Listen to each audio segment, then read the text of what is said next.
YSRCP social media తరపు నుంచి అలాగే అందరూ నాకు రిక్వెస్ట్ చేశారు, ఎందుకు మనకి జీతాలు రావట్లేదు అని చెప్పేసి చెప్పండి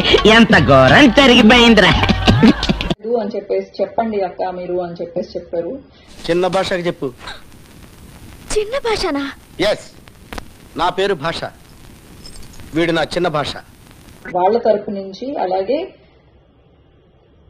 ఈ ఆలోచించేది చదువుకునే రోజులు ఆలోచిస్తే మంచి డిగ్రీ అయినా వచ్చేది. కష్టపడుతున్న యూట్యూబ్ ఛానల్ కి, ఇన్ఫ్లుయెన్సర్స్ కి మా కష్టాలను తీర్చి వెంటనే రెస్పాండ్ అయ్యి మా గది ముచ్చట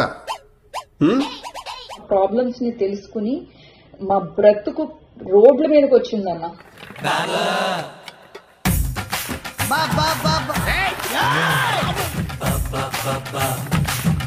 ఇప్పుడు మీరు రెస్పాండ్ అవ్వకపోతే కనుక ఆ తర్వాత నేను మీకు ఏం జరుగుతుందో లేనండి, సుఖంగా బతకనివ్వండి రా. దీన్ని బట్టి నీకు అర్థమైంది నీతేంటి? ఆడపిల్లలు ఇంత రోడ్ల మీదకి వచ్చిన తర్వాత ఇంకా బతికి కూడా వేస్తున్నాం మేము. నికృష్టుడా, దరిద్రుడా, అమావాసోడు పుట్టినోడా, పాపంరా. ప్లీజ్ రెస్పాండ్ అవ్వండి. ఓకే, ఊరుకోవే, ఊరుకో, నేనున్నాను కదా, నేనేదో సాల్వ్ చేస్తాను. నువ్వు ఏడుస్తుంటే నాకు ఏడుపు వస్తుంది. మానవత్వం ఉందా? బుద్ధి ఉందా? బుర్ర ఉందా? ఏంట్రా అంత టెన్షన్ పడుతున్నావు నువ్వు? ఈ ఊళ్ళో ఉన్నాడు రా, బిల్డప్ బాబాయ్ అని. ఆడు వచ్చాడంటే పెద్ద తలనొప్పరా, వచ్చేసాడు. సారీ అండి. ప్రతిదానికి ఓవర్ ఎక్స్ప్రెషన్. అలా దిగాలని తెలియక మేము మామూలుగా దిగేసాం, పర్వాలేదు కదా.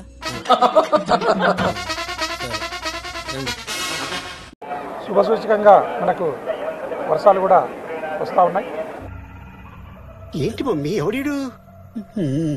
వర్షాలు రావటం అంటే, ముందు వర్షాలు వస్తున్నాయంటే దాని వెనక జగన్మోహన్ రెడ్డి గారు వస్తున్నారనేది వాస్తవం. ఈ రాష్ట్రం అంతా నమ్ముతుంది. వర్ణదేవుడు మొదట పైలట్గా, జగన్మోహన్ రెడ్డి గారికి పైలట్గా ముందు రావటం. ఇంకోసారి వర్ణదేవుడు మొదట పైలట్గా, జగన్మోహన్ రెడ్డి గారికి పైలట్గా ఏది నోటుకొస్తే అది మాట్లాడక జరుగుతుంది. దాన్ని అందరూ కూడా, రాష్ట్ర ప్రజలందరూ కూడా నమ్ముతారు. వినటానికి విల్లింగ్ గా ఉంటే శ్రీకృష్ణుడు భగవద్గీతలో అర్జునుడికి ఇంత చెప్పాడు. వాడు ప్రశాంత కిషోర్ కాదు, వాడు అశాంతి కిషోర్. వాడు రే పిచ్చోడా, స్కూల్ కు పోవాల్సిన వయసులో స్కూల్ కి పోకుండా మామిడి తొప్పులో దొంగకాయ వెళ్తేనే ఇప్పుడు నా ప్రాణాలు. తెలుగుదేశం పార్టీ వైపు చేరి అశాంతి కిషోర్ గా మారినాడు. టైమింగ్ బాగుంది కానీ టైమింగ్ దరిద్రంగా ఉంది. అతని మాటలను నమ్మి తెలుగుదేశం పార్టీలో చాలా మంది ₹1 రూపాయన్నర బెట్టు కాయటం జరుగుతా ఉంది.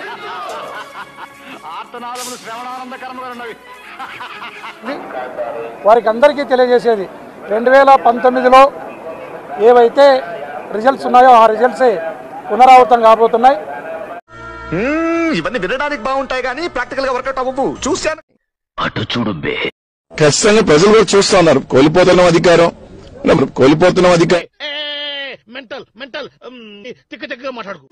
మేము అధికారంలోకి రావట్లేదు. తెలుగుదేశం పార్టీ ఒకవేళ అధికారంలోకి వస్తే ఏ విధంగా ఉండబోతుందో అనేది కానీ ఒక సంకేతాల్లాగా ఇచ్చారు. అది